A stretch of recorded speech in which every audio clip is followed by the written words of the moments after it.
I hope you like my gender issues in the Bible slide there. I found that Calvin and Hobbes font. And I had a slide already, but I just had to make a new one because Calvin and Hobbes speaks to me. As we all know, our society is changing rapidly, and we're sort of on a roller coaster trajectory towards deconstruction of gender norms. And we're all going to live through that. I thought it was important to start my presentation with a slide that encourages us all to stay calm. There is a paradigm shift going on. I think we know that, and it's going to alter the bedrock of our society, but it's good for us to keep cool heads. And we all know the Lord changeth not, Malachi 3 verse 6. And so we can rest assured of that. Society's going to change, the Lord isn't. I do think we need to prepare our children for the onrushing juggernaut. They need to be resolutely and steadfastly firm in the face of this culture and have a posture of humility and love as they face these issues that are going to occur. Here's our outline for today. Challenge to the gender binary order. The gender paradigm from the Bible is number 2. Then we'll talk about biological differences between men and women. Fourthly, intersex. And what about intersex? Is it a third gender? And then we'll talk about gender dysphoria and transgenderism. And finally, some concluding remarks on how beautiful that gender really is. So let's begin with challenge to the gender binary order. There's a gender identity crisis sweeping the globe. I think America is at the forefront of this. What was socially accepted and valued has become contentious and disputed. No more boys and girls. Can you even imagine such an attitude would exist? But that is how people are feeling in the 21st century. Combating gender stereotypes is a big deal. And I enjoy memes, and so here are a few memes. You might not be able to read them, but I'll read them to you. This one says, "This bathroom has been liberated from the gender binary." This one says, "If you're in a public bathroom and you think a stranger's gender does not match the sign on the door, follow these steps. Don't worry about it. They know better than you." Jerry Seinfeld, perhaps this isn't super current, but he asks, "What's the deal with the gender binary?" This one, "Are you a boy or a girl?" No. And still my favorite from the previous presentation I gave is, "I reject your gender norms with a brilliantly groomed mustache." So that's kind of where our culture is right now. This is the feeling out in the world on the internet. I know the internet's not representative of everything, but there's a lot of this sort of thought going on. If you just go back a few years, gender and sex were synonymous terms. Here's the Webster's Dictionary from 1828. Gender is a sex, male or female. So gender and sex were the same thing. But now, as you probably know, it's been rewritten. And this is the American Psychology Association, and they say your sex is your biology, basically, whether you're male or female or intersex. But your gender is your attitudes, your feelings, your behaviors, and to make it even more complicated, that a given culture associates with a person's sex. So it's feelings and emotions that your culture thinks are important. That's where we're at. The culture is telling us that the normative gender binary order is imaginary. Now, binary means two and only two. And here's some pictures of what is the biblical definition of the gender binary. Men and women, a man and a woman, masculine and feminine. It's a very old paradigm. Obviously, as we'll talk about in a moment, it's the biblical paradigm. But our culture's attacking this idea of a gender binary as restrictive and outmoded and limiting. They don't want just male and female. I purchased a book and read it for this presentation, and this is a college textbook on these gender studies that many students are reading. And the professor, the doctor, says, to a surprising extent, the idea that there are two types of people, male-bodied masculine ones and female-bodied feminine ones, is in fact quite fantastical. That's sort of the attitude that people are getting in college. And here is Dr. Wade, and she says, the gender binary is a specific type type of idea. It is an ideology or a set of ideas widely shared by members of a society that guides identities, behaviors, and institutions. Some societies, she says, recognize 3, 4, or even 5 genders. Notice, she doesn't say that there are 5 genders. She only says that some societies recognize that there are 5. And I think you can agree this is postmodern relativism at its finest. These young people have been raised to believe that there's no such thing as absolute truth. How you feel and the way you think, that's the truth for you. And this sort of attitude is taking root all around us in everyday institutions.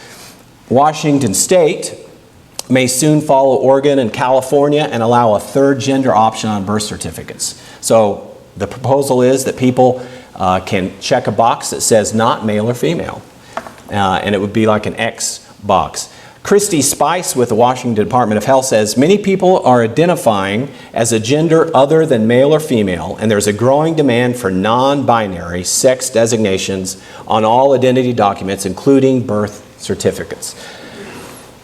We were in New York City this summer, and when we rode on the subways, they would say, ladies and gentlemen, your next stop is, and actually that's not quite the truth. Most of the time you couldn't understand what they were saying. But they were saying, ladies and gentlemen, you couldn't hear the stop. At least I couldn't. And that's changed now. I don't know if you saw this announcement. The MTA, the Metropolitan Transport Authority, which is the largest public transport authority in the United States, announced they won't be using ladies and gentlemen anymore when you ride the subway because it's gender biased. So they'll be saying instead passengers or everyone. Our next stop is so-and-so. That's how far this has gone. And this person, Jeffrey Marsh, here comments on this, and he says, you may not notice when people say ladies and gentlemen, but I do. And it's the gender binary system that's biased, and it's hurting people. That's how Jeffrey Marsh feels about it. Again, sort of a feeling of what's going on in our culture. And maybe you're excited to see Roseanne come back to television. It's coming back in 2018. Hopefully I'm not the first person to let you know that.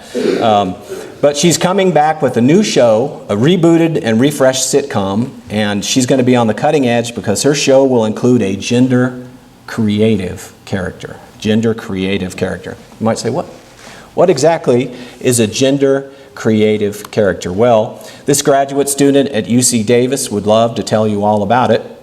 This is her point of study. She educates parents on how to parent outside the box, the gender box, and to allow their children to be gender creative. To be gender nonconformers is one of the ways that she puts it. Have you heard about this? This word was recently added to the Merriam-Webster dictionary in September of this year.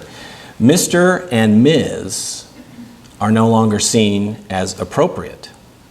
And so when you address someone, at least according to this new word, you're to use a non-sexist honorific, and it's MX. So you pronounce it Mix. And so I would be Mix Shaw, Mix Jurgen, and so on. And so when you use that honorific, you're not designating someone's gender. That's how far this has gone in our culture. Colleges are pushing this agenda full steam, and I know as older adults, a lot of us, not all of us, a lot of us are older adults, and you know, this is alien to us, but they're pushing this in college. This is from the University of California at Santa Barbara, and again, I'm sorry, I don't think you can read it, but it says, unfortunately, and it's the highlighted area there, unfortunately, ridding society of the gender binary system or even acknowledging that there are other gender systems in play will take generations. It will take empathizing, understanding, and tolerance to begin focusing all our energy toward a radically different ideal future. That is what UC Davis at UC Santa Barbara says, ridding society of the gender binary system. That's the direction they're heading. And you might say, well, that's California.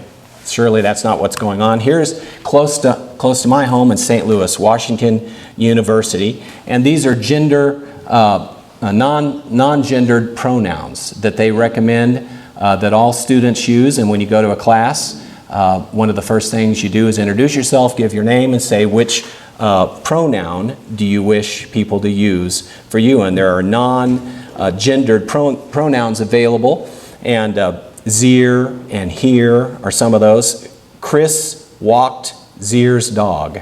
Chris walked here's dog. And so when you use that pronoun, you don't know whether Chris is a male or a female. Non-binary, I think that the days of gendered pronouns are limited. And maybe not in the lifetime of some of us, but in the future, gendered pronouns will be seen as offensive. And that's what's going to happen. Again, from this same website, these new pronouns create space for experiences and identities outside of the gender binary. We have been taught to make assumptions about people's pronouns based on the way they look and the way we perceive them. While using pronouns on autopilot may not have bad intent, it is not only disrespectful and hurtful, but also oppressive. When someone is mispronounced, it can make the person feel disrespected, alienated, dismissed, invalidated, or dysphoric. Mispronouncing someone is a new issue. And again, this is WashU. This isn't some, left or right coast college. This is Missouri. And so this has really gone into the system. Now, is this a new system? Is this or a new idea? Is it because we have become more educated and enlightened than any group before? No, it's an ancient concept. The rejection of the binary gender model is found in many ancient cultures. It's an archaic theology, really, is what it is. And it was relegated to the dustbin of history, but now it's reared its head once again in the modern world. And I just put up, this is a couple individuals from India, the Hindu religion, Hinduism, Buddhism, Jainism, Sikhism, and a lot of the other ancient pagan religious systems recognize more than two genders. So this isn't new. Don't let somebody that's promoting this tell you that it's a new idea. It's very ancient. The ancient cultures, I don't think, were very scholarly about gender, but not ours. Our culture has to be scholarly about everything, right? We assume that we're smarter than everyone who's come before us. And gender theorists like this person, Judith Butler, have made a career talking about this idea. Judith Butler basically made her name by saying that gender is something one does. It is an act. It is a doing rather than a being. And she says here, we act as if that of being a man or that of being a woman is actually an internal reality or something that is simply true about us. In fact, it's a phenomenon that is being produced and reproduced all the time. So to say that gender is performative is to say that no one is really a gender from the start. You're just performing your gender. You're not really that gender, according to this lady. And that is the idea that's being taught in colleges. So they're saying that we're playing a gender game. It's a social construct. Other people have fabricated this idea. It's formulated by people. You know, when you were a kid and you were playing a game with the toddlers or the young people in your area on your block, and there was a game that they rigged against you. That's probably happened to most people. They had rigged it so that you always lost. And the best thing to do, of course, was walk away from that game because you figured out that they didn't want you to win, and so you walked away. Well, that's the idea. They're saying gender is a rigged game, and you need to walk away from gender. We all know the best way to make our lie believable is to wrap it around a partial truth. You put a little truth at the center of your lie, and then it makes it more easily believable. So is it true that some aspects of gender are socially constructed? And the answer to that is yes. Some aspects of gender are socially constructed, and I have three. Pink or blue. This has been hard for me to accept, but I have grown in the last couple years studying this. Pink or blue doesn't, you can wear a pink shirt if you're a guy and so on. And it only goes back as far as the 1800s. Little Women was one of the first places that mentioned pink or blue. It's French fashion, and then it caught on here in America. That's a gendered concept. That's true. What about high heels? Women were the first to wear high heels, right? No, actually, this extreme handsome fella here is wearing high heels, and you might recognize him as King Louis XIV. He thought Persian horseback riders were masculine, and they used high heels for their stirrups, and so he adopted high heels, and then the men started wearing high heels. Obviously that has passed, that moment has passed. Women now predominantly wear high heels, but that's a gendered thing. So it's a gendered thing that society says that men shouldn't wear high heels. And then what about cheerleading? You know, there was a time when only men were cheerleaders. Women were not allowed to be cheerleaders. And the reason for that is because the people of those days had the idea that women jumping around in short skirts might incite lust. And so they said only men can be cheerleaders. And it was a male activity, and it was very masculine. Jimmy Stewart is standing there, you might see in the middle. He led 20 B-24 bombing sorties into Nazi-occupied Europe. So he didn't have any issues with his masculinity. But that changed. Men left cheerleading for the most part. Women took over. And now it's seen as a gendered thing to some degree, obviously. All right, here's a little test. I don't want you to answer out loud, obviously. Do an internal self-assessment. Duke University has a campaign called the You Don't Say campaign. And there's a lot of good that they've done with this. They educate people about not to use slurs or slander or defamation or derogatory expressions. But here is a gender poster. And the poster says, I don't say man up because strength is not defined by sex or gender. So the idea of this poster campaign is don't say to someone man up, because gender doesn't have anything to do with strength. Here's another one.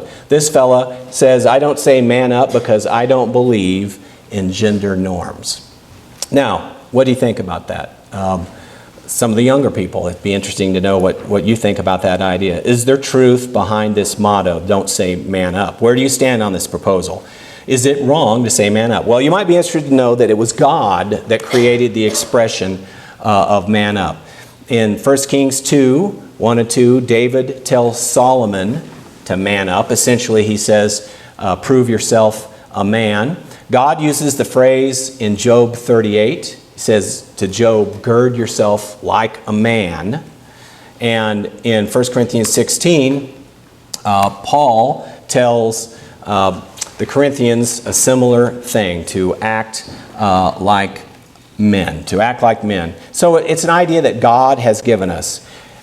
Be brave, he wants the men to gird up their loins. And this isn't saying that women aren't brave, but it's saying that God wants men to lead. God wants men to be in the front.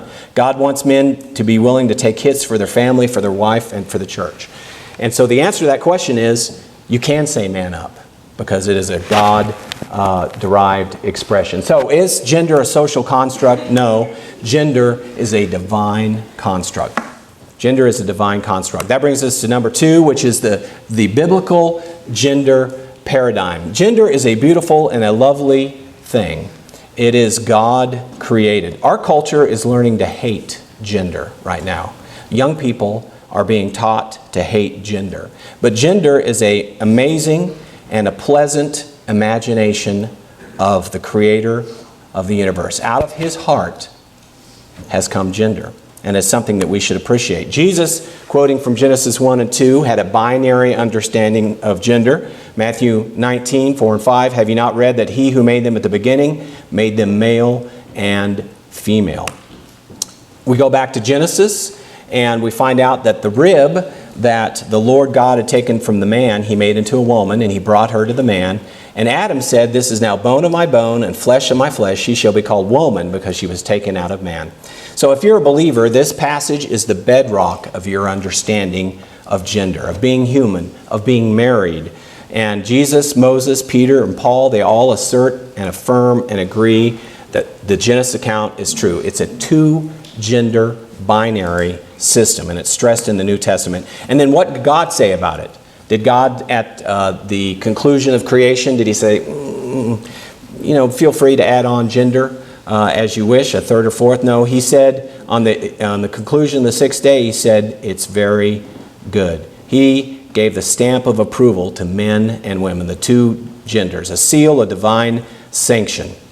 And we should keep that in mind as we think about the gender binary paradigm. That brings us to number 3, which is Biological differences between men and women. This area of scientific study is called sexual dimorphism. Another book I read for this study is written by Cordelia Fine, Delusions of Gender.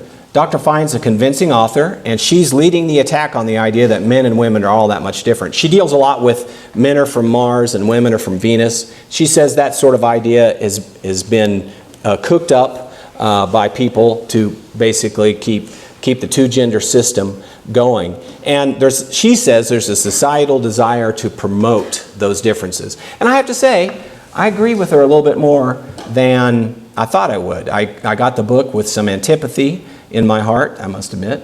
But after I read it, I realized that she's probably right, that there are a lot of men out there that do wish for sexism to continue. However, even Dr. Fine has to agree that there are major differences between men and women. This chart shows the differences in upper body strength, lower body strength, lung volume, and height. And you can see women have 60% of the upper body strength and 75% of the lower body, and 70% of the lung volume and 90% of the height. That's irrefutable. That's statistical analysis. And there's countless ways men and women differ scientifically. Red blood cell count, white blood cell count, blood pressure, endocrine levels, autoimmune disease risk, breast cancer disease risk, risk for psychiatric disorders vary between the genders. In fact, I remember when I was in med school that researchers were being criticized because most of the time researchers studied men only. Did you hear about that? It's been 20 years ago or so. But men would study a disease and they'd just get all men. And then they would study the disease and they would say, here's how the disease is. And they wouldn't study women.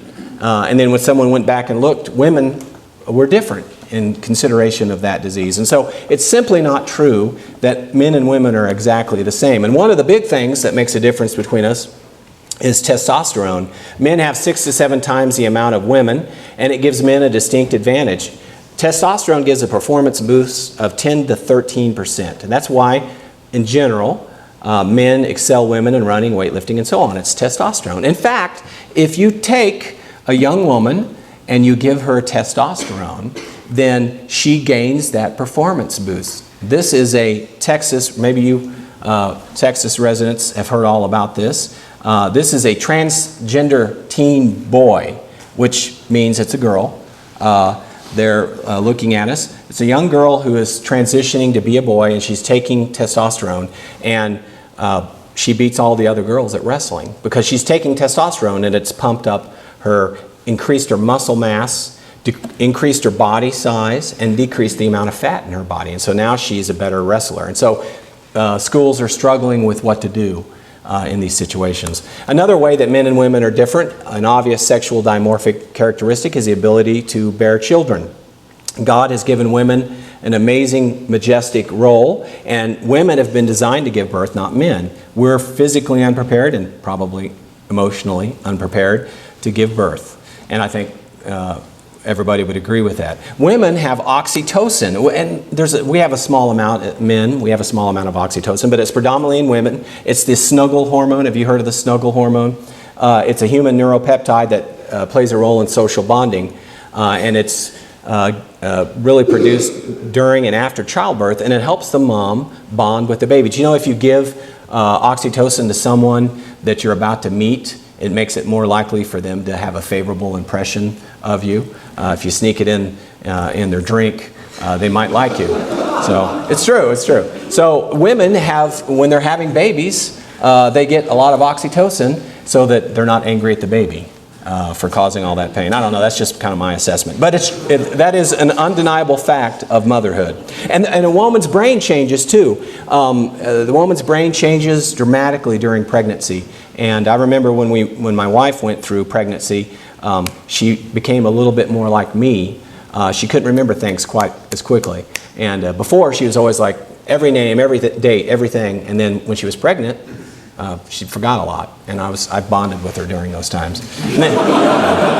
And then she reverted back to normal. And so, anyway. What about IQ? Are men smarter than women? There's a lot of sexist men that have proposed this, that men are more logical, more astute, more perceptive. Well, That's not true. All IQ and other testing methodologies have shown over and over again there's no difference between the IQs of men and women. And this hurts me a little bit to show this slide, but a recent study has shown that women doctors may be better than male doctors. They studied 1.5 million hospital visits, and they somehow figured out that if all the women were doing better with their patients, over 1.5 million. And if all doctors were women, 32,000 lives a year could be saved. So maybe your next doctor should be female. Unfortunate but true. Now, nobody says that's sexist, do they? Did you hear anybody say when that study came out, can you imagine if it was reversed the other direction? And why is that? Why is that the case? Well, perhaps women stick to protocol better, and maybe they communicate better. They ask questions of their patients. And anyway, there's no difference in IQ between the sexes. In fact, if you've seen Hidden Figures, you know that women were the unsung heroes of the NASA Apollo space missions. This is Katherine Johnson. John Glenn asked specifically for her to calculate his orbit, his reorbital entry orbit, and she received a Congressional Medal of Honor from President Obama. So gender isn't about intellectual competency. We're equally competent in a spectrum, of course. Gender isn't ability. We're equally competent in ability through a spectrum. Gender is about assigned responsibilities. That's what gender's about, and that's why there's a debate. That's the crux of the debate. If you boil it all down, people don't like being assigned responsibilities by God. God has a way of telling humans what to do and how to do it for our own good, of course. God has created two genders, and He's very explicit about how He wants those genders to behave. What about intersex?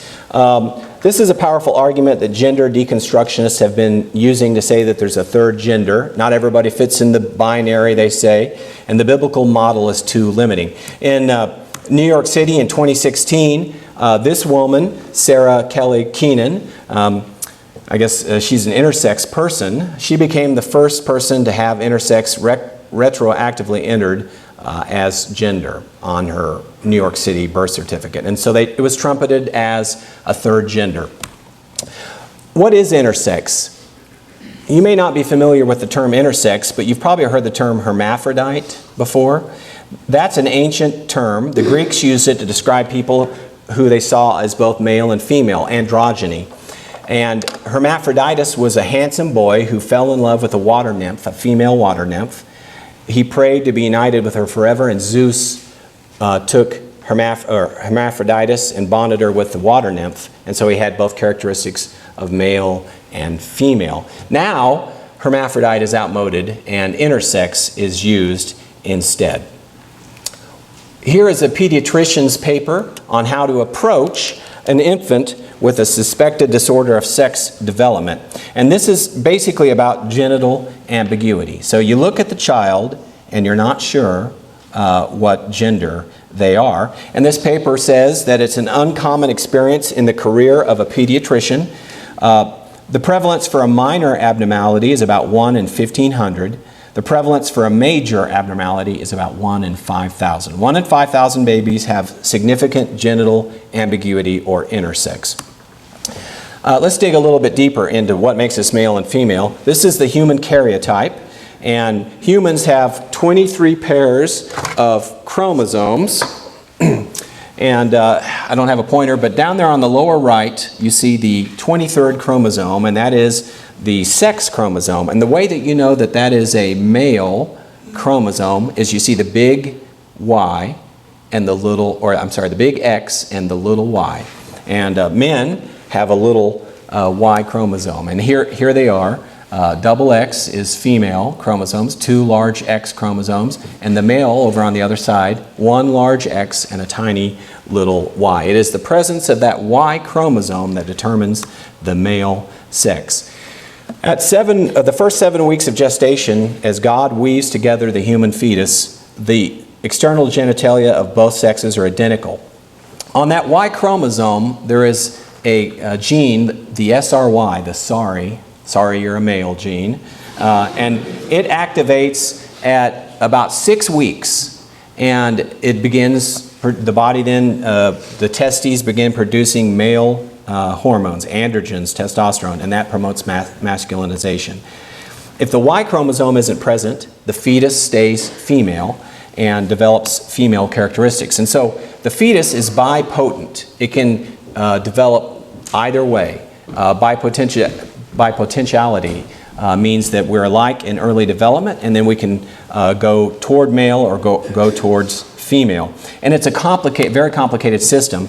The major events in sex determination are blocked out here, and the uppercase letters are mutations or deletions that are known to cause intersex. The lowercase letters are proposed causes of intersex. So any of those places there in that algorithm can cause issues with the normal sexual development, and it can cause a disorder of sexual development. It's a very complicated system, and here's another way to look at it.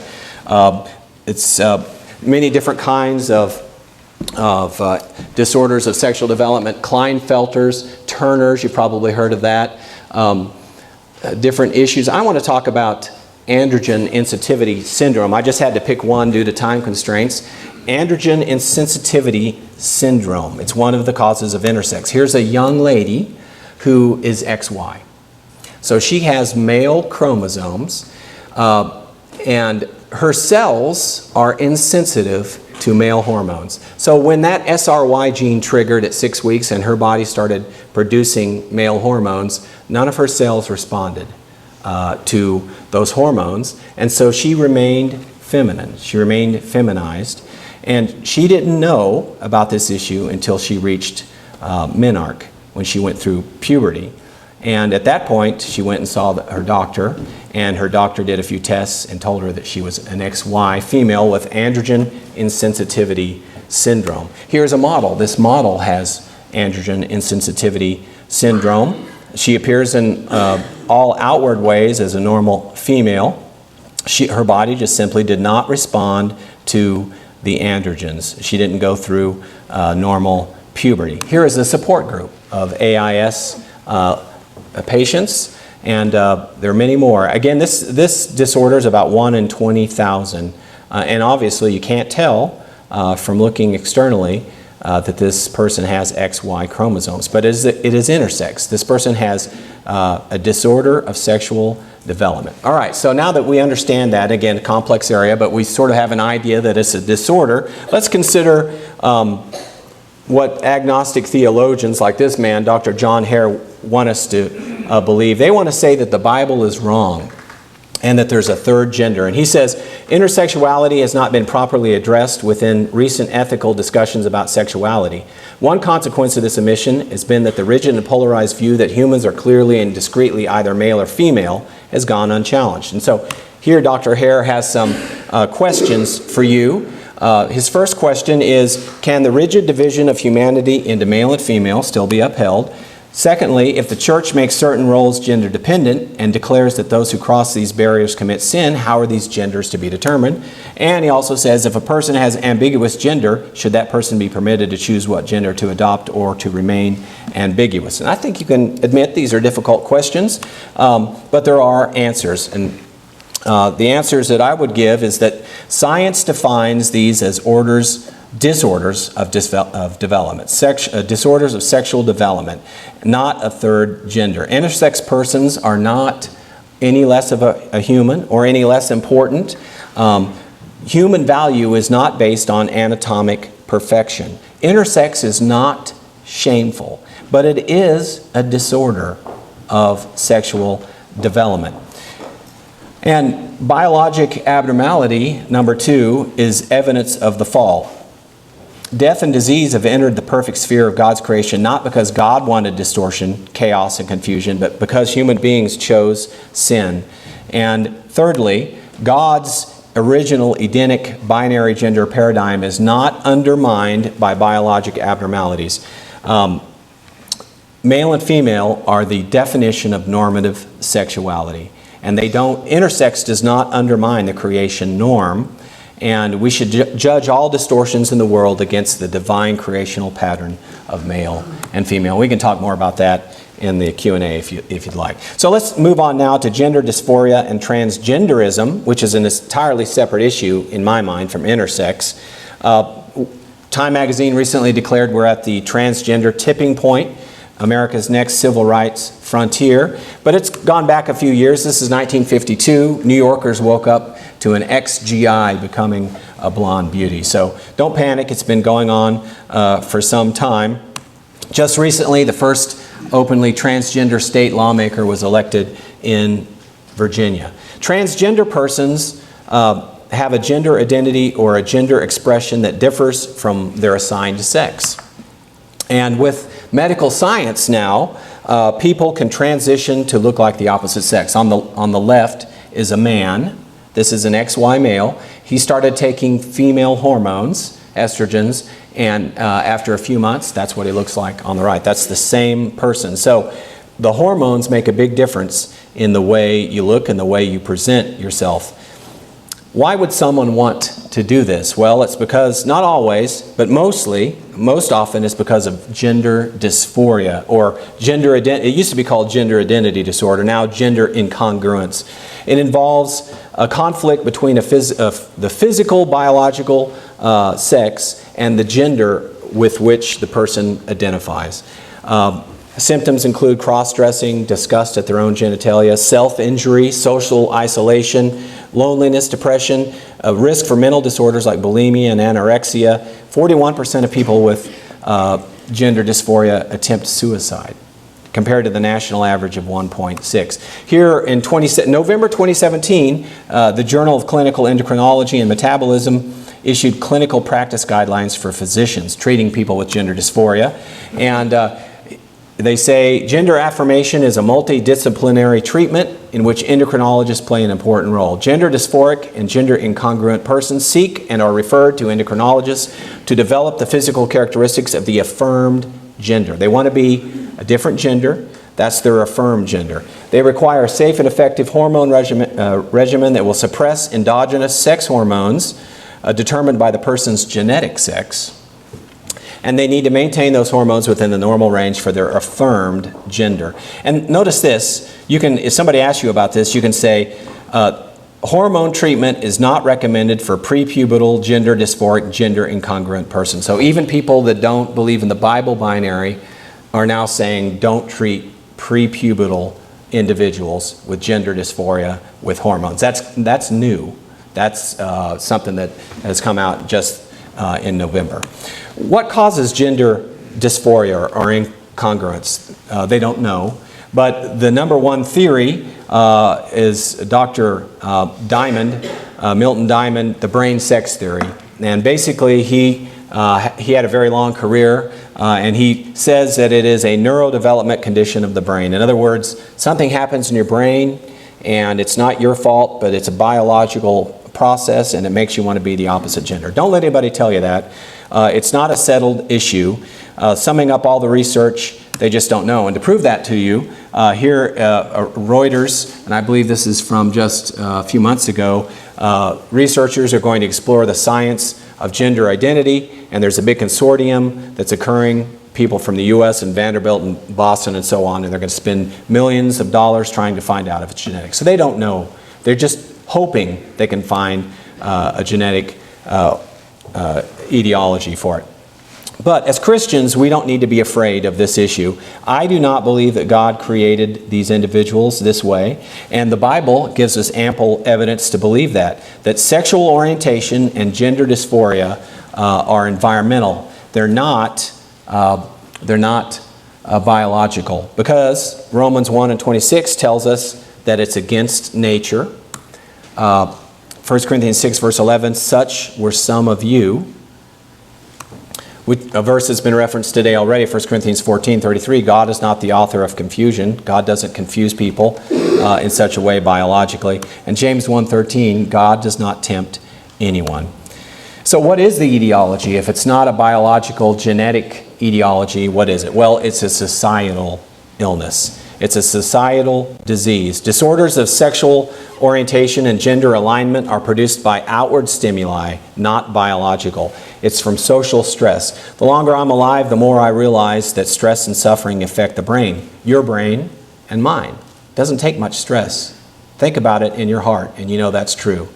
You get stressed out a little bit, and then you react differently. You bark at the kids, you yell at the wife, kick the dog, oh, maybe not kick the dog, but you behave in a way you shouldn't behave, and it's because of stress. Now you take stress and you put that on a baby, on a fetus, on a child, and they react, they act out. Fetuses are listening to their parents in the womb. That's been shown. Fetuses they're listening to know if you're arguing or if you're speaking words of affirmation to each other. Infants are sponges that absorb pain and then reflect back the pain. And so what are the causes of gender dysphoria, transgenderism, and homosexuality? Psychosocial trauma, divorce, sexual abuse, physical abuse, mental abuse, alcoholism, absent passive dads, domineering moms. Abdication of parenting has led to confusion in gender roles. And there's a cultural shift that has increased uncertainty about sexual roles. There's anarchy in our system, and evil communications corrupt good habits. 1 Corinthians 13, verse 33. How are we to deal with these issues in the future? Number one, live a pure life so that you have moral clarity about doctrine. Impurity in your life will cause you to doubt God. Disengage from the political and culture wars. It's not our mission to guide politics. It's not our mission to vote and try and elect people that change laws the way we want them to. That's not our job. Give up on your non-scriptural prejudices. If we have any biases, racial or otherwise, eliminate those out of your life, because we're coming to issues in the near future where you're going to be challenged on this issue. And if you have other biases in your life, your word's not going to be worth anything. So eliminate bias and prejudice and just cling on to God's truth. Engage people with the gospel, but do so with love and grace. Jesus said, I send you out as sheep in the midst of wolves. Be as wise as serpents and as harmless as doves. Matthew 10, verse 16. Jesus, as far as I can tell, was never angry at morally sinful people, like the woman at the well. He was angry at hypocritical Pharisees and Sadducees and those who turned the house of God into a money-making opportunity. So don't despise LGBTQ people. Don't despise them. Try to help them. Reach out to them. Speak the truth in love to them. Don't call them names. And don't make Facebook posts calling them idiots, but realize that they're hurting. That they have had family situations that have been traumatizing, and that they're behaving in a way that they see other people behave. And we need to try and help them if we can. And so finally then, gender and the Christian. Why is gender under attack? Well, gender is one of the ways that God wishes for us to be His image bearer. Manhood and womanhood are the handiwork of God. And we're not androgynous, indeterminate, unisex people, but we're lovely forms of humanity, infused with meaning and crafted with intention. Paul in Ephesians 5 says, for this reason a man shall leave his father and mother and be joined to his wife, and the two shall become one flesh. This is a great mystery, but I speak concerning Christ and the church. Why are we seeing an attack on gender? It's because gender is God's creation, and God uses gender to express the gospel. Gender is part of the gospel. Adam said of Eve, flesh of my flesh and bone of my bones. Christ says to the church, flesh of my flesh, bone of my bones. Johnny Elmore has pointed out that when the first Adam fell asleep, he gave a rib so that Eve could be created. Jesus died on the cross, and from his side came blood and water, and the church was created. Gender is related to the gospel, and we can have guiding principles from the gospel to know how we're to behave. How should a man behave? Well, Christ left his home and went into the world to provide for his wife. Husband, that's what you're to do. Christ was brave. He girded up his loins and faced death on the cross. Husbands, you're to be brave. Christ is the head of the church. Husbands, you're to be head of your wife. Don't let her do all the hard work. Don't sit on the couch and play video games, but go out into the world and work and lay down your life for your bride. Sacrifice everything for her and love your bride your body, and look to her future. And then women, you take your cues from the church. Men take their cues from Jesus. Women take their cues from the church. The church is steward over the Lord's house. He's away now, but we're allowed to steward his house. And the wife does the same. Her primary concern should be the home, should be managing the house while he is gone, being steward of the home. The church is subject to Christ, and so also should the wife be subject to her husband. The church remembers its first love for Jesus. The Christ remembers her first love, or the wife remembers her first love for her husband. And the church gives birth to souls to eternal life. Women give birth within their bodies. Well, that's the end of my presentation, and one last verse we find in Colossians 3, verse 1, and that is that we are raised with Christ. Seek those things which are above, where Christ is sitting at the right hand of God. Set your mind on things above, not on things on the earth. For you died, and your life is hidden with Christ in God. When Christ, who is our life, appears, then you also will appear with him in glory.